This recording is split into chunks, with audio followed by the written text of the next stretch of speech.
Reading through the Bible in 1 year, June 30th, Joshua 5 through 6, Psalm 86, Isaiah 57, and Matthew 27, 27 through 56. As soon as all the kings of the Amorites who were beyond the Jordan to the west, and all the kings of the Canaanites who were by the sea, heard that the Lord had dried up the waters of the Jordan for the people of Israel until they had crossed over, their hearts melted, and there was no longer any spirit in them because of the people of Israel. At that time, the Lord said to Joshua, "Make flint knives and circumcise the sons of Israel a second time." So Joshua made flint knives and circumcised the sons of Israel at Gibeah Haraloth. Words are hard. And this is the reason why Joshua circumcised them. All the males who came out of Egypt, all the men of war, had died in the wilderness on the way after they had come out of Egypt. Though all the people who had come out had been circumcised, yet all the people born on the way in the wilderness after they had come out of Egypt had not yet been circumcised. For the people of Israel walked 40 years in the wilderness until all the nation, the men of war who came out of Egypt, perished because they did not obey the voice of the Lord. The Lord swore to them that he would not let them see the land that the Lord had sworn to their fathers to give to us, a land flowing with milk and honey. So it was their children, whom he raised up in their place, that Joshua circumcised. For they were uncircumcised because they had not been circumcised on the way. When the circumcising of the whole nation was finished, that's a lot of circumcising, they remained in their places in the camp until they were healed, about 3 to 5 days. And the Lord said to Joshua, "Today I have rolled away the approach of Egypt from you." And so the name of that place is called Gilgal, which means to roll, to this day. While the people of Israel were encamped at Gilgal, and again, this is the place where Joshua set up the stones, because we heard about that last time, the 12 stones that the priests had stood on as the people crossed over because they were on dry ground. Okay. So when the people of Israel were encamped at Gilgal, they kept the Passover on the 14th day of the month, in the evening on the plains of Jericho. And the day after the Passover, on that very day, they ate of the produce of the land, leavened cakes and parched grain. And the manna ceased the day after they ate the produce of the land. And there was no longer manna for the people of Israel, but they ate of the fruit of the land of Canaan that year. When Joshua was by Jericho, he lifted up his eyes and looked, and behold, a man was standing before him with his drawn sword in his hand. I love this the most. And Joshua went to him and said to him, "Are you for us or for our adversaries?" Take note of this. And he said, "No. But I am the commander of the army of the Lord. Now I have come." Let me read that again. He said, "Are you for us or for our adversaries?" It's an either or. You're either with us or you're with them. And I see, I really don't want to date this by kind of saying what's happening here. There's a common thing happening today where people are saying that, if you're not agreeing with us on this one thing, then you're against us. And that's the only thing that they'll see, right? If you don't agree with me about this deeply felt personal thing, then you're against me and you hate me for it. That's the only thing they'll see. But there's a third option. And that third option is the one that we see here. It's not either you're for this or you're for that. Be for the Lord. He's not a fan. He's not standing behind Israel. Is Israel the people of God? Yeah. Do they always have the Lord's interest in mind? No. In fact, it gets really bad for a while. Really bad. Such that only a remnant is saved numerous times. So, given that information, this is the people of the Lord. But the angel of the Lord isn't there for them. He's there at the command of God. There's an entire heathen group of people that they're going to be fighting against, who have long since abandoned any semblance of serving God, whom God has given a lot of time to repent, and they haven't. So absolutely, this angel of the Lord is going to be a destroying force among them and upon them. But he's not against them either. He is for the Lord. So from our mindset, from the Christian mindset in all of these things, we need to be super focused on the fact that we're not for one political party or another. We're not for one group of people that have a very specific, group of in-depth feelings about something. We can't be for that or for another. We can't allow ourselves as Christian human beings to be stuck in the mire of human struggles and interactions, because our focus should only ever be to serve the Lord. Whether that aligns you temporarily with one political party or another, or whether that allows you to become an ally for something else or whatever, with someone else's personal, heartfelt whatever, that is merely coincidental, and it could change with the wind, because our focus is like a laser, always on serving God. We need to do what this commander of the Lord's army did. We are neither for this or for that or for anything if we're not serving God. And Joshua fell on his face on the earth and worshipped him, and said to him, "What does the Lord say to his servant?"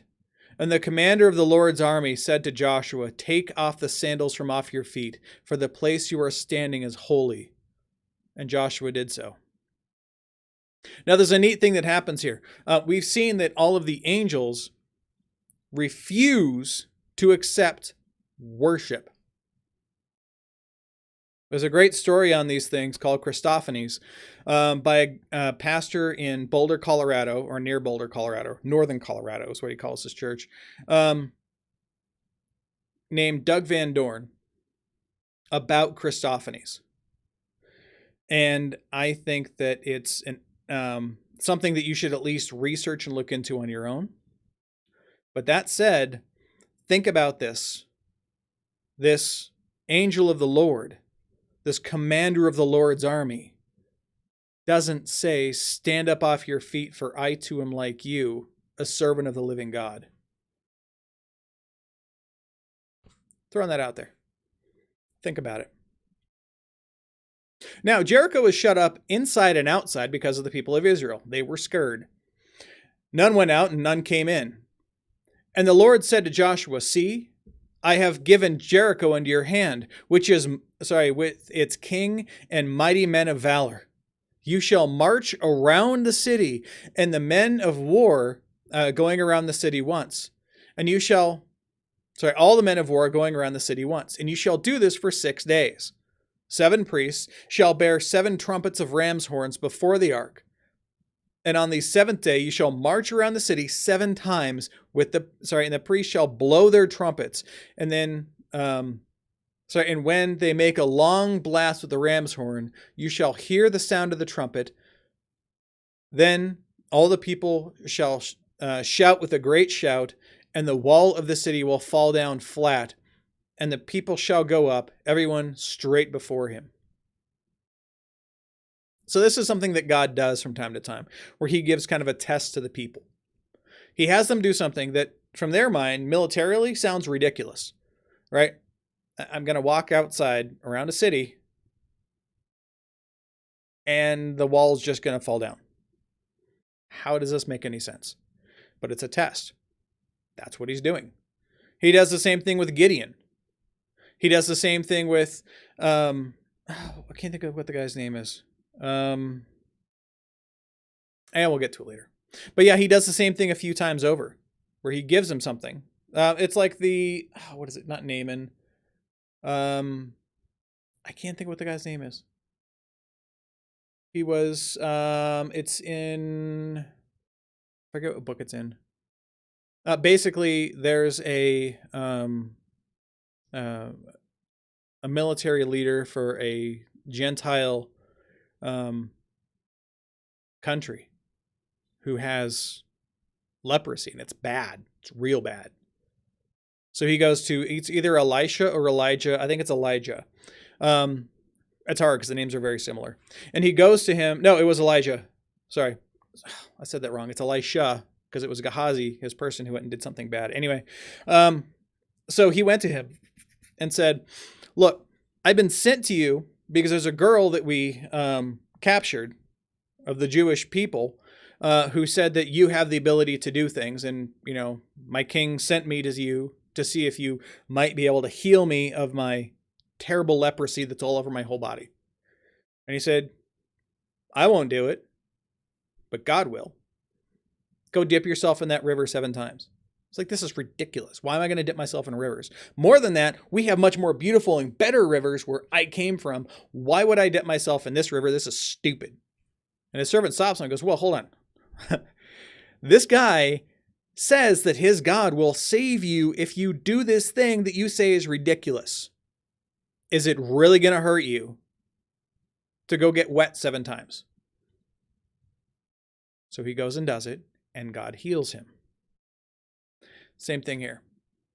This is exactly what it is. It's a test. And we can see these things also when God is about to do a big thing. And God is doing a very big thing here with the destruction of Jericho. All right, let's go on. So Joshua the son of Nun called the priests and said to them, take up the ark of the covenant, and let 7 priests bear 7 trumpets of ram's horns before the ark of the Lord. And he said, all the people, go forward, march around the city, and let the armed men pass on before the ark of the Lord. And just as Joshua had commanded the people, the 7 priests bearing the 7 trumpets of ram's horns before the Lord went forward, blowing the trumpets, with the ark of the covenant of the Lord following them. And the armed men were walking before the priests who were blowing the trumpets. And the rear guard is walking after the ark, while the trumpets blew continually. But Joshua commanded the people, you shall not shout or make your voice heard, neither shall any word go out of your mouth until the day I tell you to shout. Then you shall shout. So he caused the ark of the Lord to circle the city, going around it once. And they came to the camp and spent the night in the camp. And Joshua rose early in the morning, and the priests took up the ark of the Lord. The 7 priests bearing the 7 trumpets of ram's horns before the ark of the Lord walked on, and they blew the trumpets continually. And the armed men were walking before them, and the rear guard was walking after the ark of the Lord, while the trumpets blew continually. And on the 2nd day they marched around the city once and returned to the camp. So they did for 6 days. On the 7th day, they rose early at the dawn of the day and marched around the city in the same manner 7 times. It was only on that day that they marched around 7 times. And on the 7th time, when the priests had blown the trumpets, Joshua said to the people, shout, for the Lord has given you the city. And all the city and all that is within it shall be devoted to the Lord for destruction. Only Rahab the prostitute and all who are within her house shall live, because she hid the messengers whom we sent. But you, keep yourselves from the things devoted to destruction, lest when you have devoted them, you should take any of the devoted things and make the camp of Israel a thing for destruction itself, and bring trouble upon it. But all the silver and the gold and every vessel of bronze and iron are holy to the Lord. They shall go into the treasury of the Lord. So the people shouted, and the trumpets were blown. And as soon as the people heard the sound of the trumpet, the people shouted a great shout, and the wall fell down flat. So that all the people went up into the city, every man straight before him, and they captured the city. And when they devoted the city to destruction, or all in the city to destruction. both men and women, young and old, oxen, sheep, and donkeys, with the edge of the sword. But the two men who had spied out the land, Joshua had said, "Go into the prostitute's house and bring out from there the woman and all who belong to her, as you swore to her."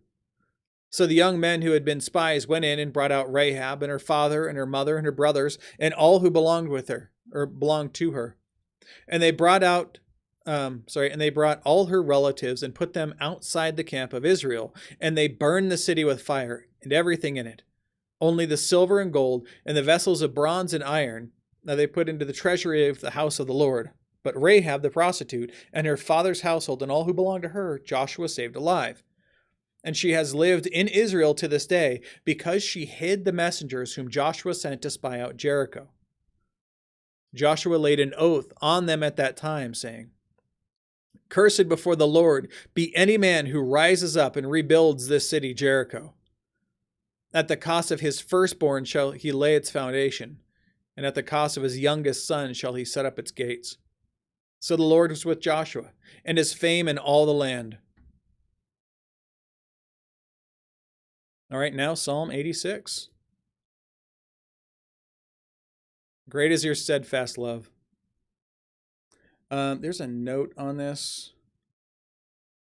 Okay, yeah, I'm going to read the note on this one before we begin it. It's kind of long, but it's good. Okay, so this is an individual lament, geared, as many of these laments are, to a situation in which a band of insolent men seeks my life. The psalm confesses that the Lord is good and forgiving, acknowledging that, that's in verse 5, acknowledging that the singer's own sins may have contributed to his enemy's plans. The psalmist explicitly grounds his request in Exodus 34:6, a fundamental confessional statement of the Old Testament. He prays also for a united heart to live faithfully to God. The middle of the psalm strikingly professes faith in one God, to whom all the nations shall come, another vital Old Testament theme. This is the only psalm of David in Book 3 of the Psalms. The last one encountered was Psalm 70, and the next one will be Psalm 101. Great is your steadfast love. Incline your ear, O Lord, and answer me, for I am poor and needy. Preserve my life, for I am godly. Save your servant who trusts in you. You are my God. Be gracious to me, O Lord. For to you do I cry all the day. Gladden the soul of your servant. For to you, O Lord, do I lift up my soul.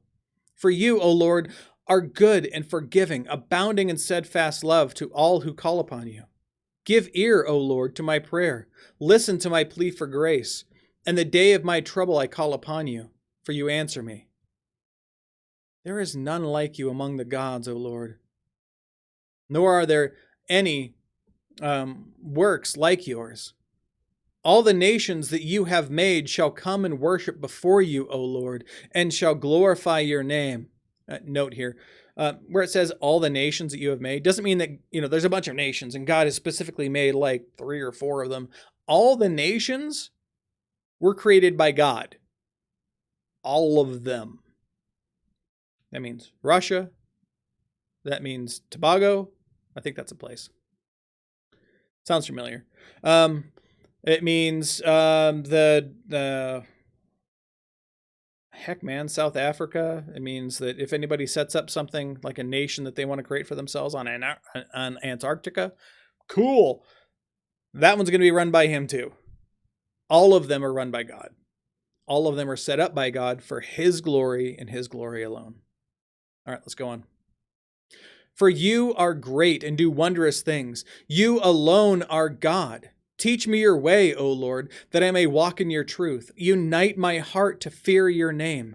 I give thanks to you, O Lord my God, with my whole heart, and I will glorify your name forever. For great is your steadfast love toward me. You have delivered my soul from the depths of Sheol. O God, insolent men have risen up against me. A band of ruthless men seeks my life, and they do not set you before them. But you, O Lord, are a God merciful and gracious, slow to anger, and abounding in steadfast love and faithfulness. Turn to me and be gracious to me. Give your strength to your servant, and save the son of your maidservant. Show me a sign of your favor, that those who hate me may see and be put to shame, because you, Lord, have helped me and comforted me. All right, now Isaiah 57. Israel's futile idolatry. As said before, this is a recurring theme in the Old Testament. If you've not read through the Old Testament before at all, if you're brand new at this, or if you've read through it a few times and you haven't read through it enough to really start picking up on these other themes, this is a long-term recurring theme. It happened with Moses and the Israelites while they were in the desert.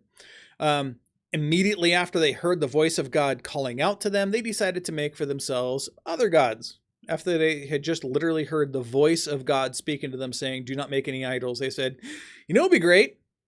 Let's make some idols. Yeah. 40 days afterward. Recurring theme. All right, let's get cracking. So the righteous man perishes, and no one lays it to heart. Devout men are taken away while no one understands. For the righteous man is taken away from calamity. He enters into peace. They rest in their beds who walk on their uprightness. But you, draw near, sons of the sorceress, offsprings of the adulterer and the loose woman. Whom are you mocking? Against whom do you open your mouth wide and stick out your tongue? Are you not children of transgression, the offspring of deceit? You who burn with lust among the oaks. That's it's a worship thing for these demons and idols. Under every green tree, who slaughter your children in the valleys under the clefts of the rocks. That was another thing they were doing. They were doing human sacrifice. Among the smooth stones of the valley is your portion. They are your lot. To them you have poured out a drink offering. You have brought a grain offering. Shall I relent for these things? On a high and lofty mountain you have set up your bed, and there you went to offer up sacrifice. Behind the door and the doorpost you have set up your memorial. For deserting me, you have uncovered your bed. You have gone up to it. You have made it wide. Basically meaning that they're going to just bring in whatever they can that isn't God. You have made a covenant for yourself with them. You have loved their bed. You have looked on nakedness. You have journeyed to the king with oil and multiplied your perfumes. You sent your envoys far off and sent down even to Sheol. You were wearied with the length of your way, but you did not say it is hopeless. For you found new life in your strength, so you were not faint. So when they're whoring for these other gods and idols and all this other stuff, demons became hard for them to endure.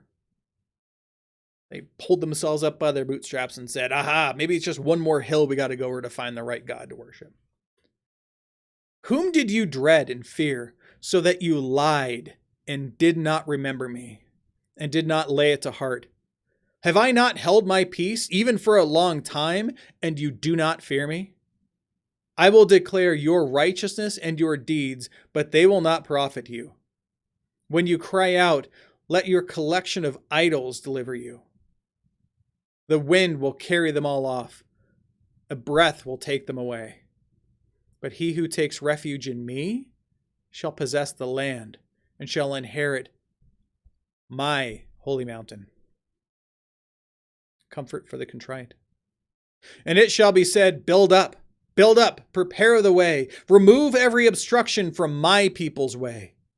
For thus says the one who is high and lifted up, who inhabits eternity, whose name is holy.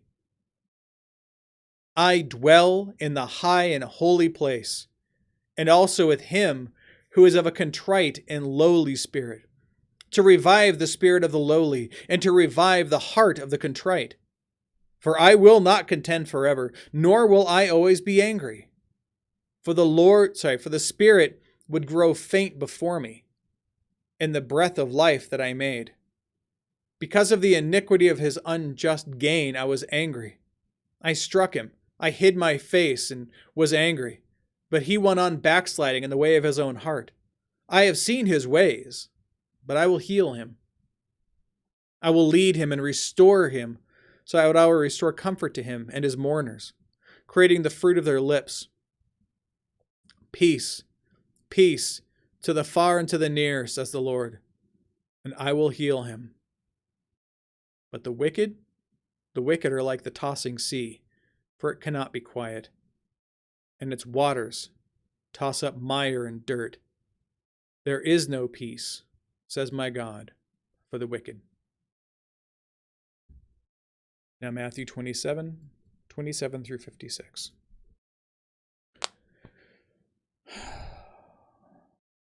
All right.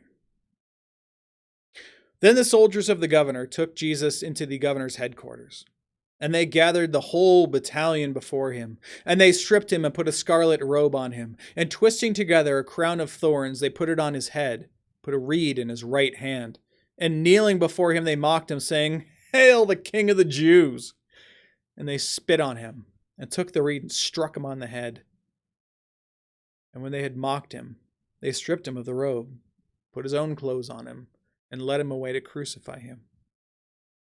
And as they went out, they found a man of Cyrene, Simon by name, and they compelled him to carry his cross. Typically when the Roman centurions compelled somebody to carry a cross, it's by threat. There is no other reason by which a man would willingly pick up a cross and carry it, for the absolute, abject fear that you would be accidentally crucified as well. And they came to the place called Golgotha, which means place of a skull. And they offered him wine to drink mixed with gall, but when he tasted it, he would not drink it. And when they had crucified him, they divided up his garments among them by casting lots. And they sat down and kept watch over him there. And over his head they put the charge against him, which reads, "This is Jesus, King of the Jews." Then 2 robbers were crucified with him, one on the right and one on the left. That's why Jesus is said to be numbered with the transgressors. And those who passed by derided him, wagging their heads and saying, "You who would destroy the temple and rebuild it in 3 days, save yourself. And if you are the Son of God, come down from the cross." So also the chief priests, with the scribes and elders, mocked him, saying, "He saved others, but he can't save himself. He's the King of Israel. Let him come down from the cross. Then we'll believe in him. He trusts in God. Let God deliver him now if he desires. For he said, 'I am the Son of God.'" And the robbers who were crucified with him reviled him also in the same way. Now from the 6th hour there was darkness over all the land until the 9th hour. And about the 9th hour Jesus cried out with a loud voice, saying, "Eli, Eli, lama sabachthani?" That is, my God, why have you forsaken me?" And some of the bystanders, hearing it, said, "This man is calling Elijah." One of them at once ran and took a sponge and filled it with sour wine and put it on a reed and gave it to him to drink. But others said, wait. Let's see whether Elijah will come and save him." And Jesus cried out again with a loud voice and yielded up his spirit. And behold, the curtain of the temple was torn in two. How? From top to bottom. It's important. And the earth shook, and the rocks were split, and the tombs were opened, and many bodies of the saints who had fallen asleep, which is a Christian term for those who have died, right, were raised, and were coming out of the tombs after his resurrection, and they went into the holy city and appeared to many. When the centurion and those who were with him, keeping watch over Jesus, saw the earthquake and what had taken place, they were filled with awe and said, "Truly, this was the Son of God." Can you hear that? The term, the filled with awe? We today use the word awesome for small, ridiculous things. Have you had these nachos? They're awesome, right? Have you had this pizza from this other place? That's awesome. Did you watch that thing on YouTube? That was awesome. We are a stupid people who have stripped away all the meaning from the word. Awesome literally means you are awestruck. Your eyes are fixated. You can't focus on anything else. You get that queasy, scary feeling inside your chest. It's the same thing that people have when we read through the Bible and it says that they were fearful when they stood before an angel of the Lord. You're before something holy and it terrifies you. That's what happened. That's what it means when it says that they were filled with awe. They were broken men. There were also many women there, looking on from a distance, who had followed Jesus from Galilee, ministering to him, among whom were Mary Magdalene and Mary, the mother of James and Joseph, and the mother of the sons of Zebedee. Behold, the word of the Lord.